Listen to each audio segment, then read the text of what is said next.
নমস্কাৰ মোৰ চেনেলৰ অন্য এটা নতুন ভিডিঅ'লৈ আপোনালোক সকলোকে পুনৰবাৰ স্বাগতম জনালোঁ। আজি আমি আলোচনা কৰিম মৌজোলৰ উপকাৰী গুণৰ বিষয়ে। যিহেতু আমি সকলোৱে মৌজোল খাই ভাল পাওঁ, গতিকে আজি জানোচোন আহক মৌজোলৰনো কি এনে উপকাৰী গুণ আছে যি আমি এই ভিডিঅ'টোত আলোচনা কৰিম। কুহুমীয়া পানীৰ লগত মৌজোল মিহলাই খালে আমি বিভিন্ন ৰোগৰ পৰা সকাহ পাব পাৰোঁ। মৌজোলৰ প্ৰথম উপকাৰী গুণটো হৈছে ই পাচনতন্ত্ৰ সক্ৰিয় কৰাত সহায় কৰে। আমাৰ শৰীৰৰ ইমিউনিটি ছিষ্টেমটো নিয়ন্ত্ৰণ ৰখাৰ লগতে মজবুত হোৱাটো সহায় কৰে।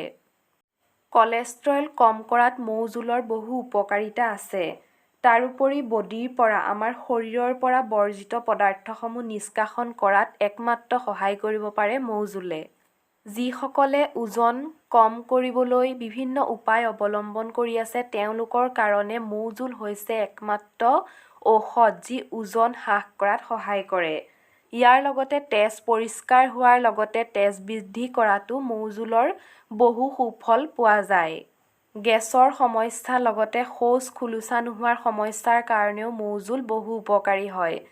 আনহাতে ডিঙিৰ ইনফেকশ্যন যদি হৈছে তেতিয়াহ'লে আপোনালোকে মৌজোল ব্যৱহাৰ কৰিব পাৰে, যি ডিঙিৰ ইনফেকশ্যন নাইকিয়া হোৱাত সহায় কৰে। ভিডিঅ'টো ইমানেই আছিল। আশা কৰোঁ ভিডিঅ'টো চাই ভাল পালে। যদি ভাল পালে লাইক, শ্বেয়াৰ, কমেণ্ট আৰু ছাবস্ক্ৰাইব কৰিবলৈ নেপাহৰিব। ধন্যবাদ।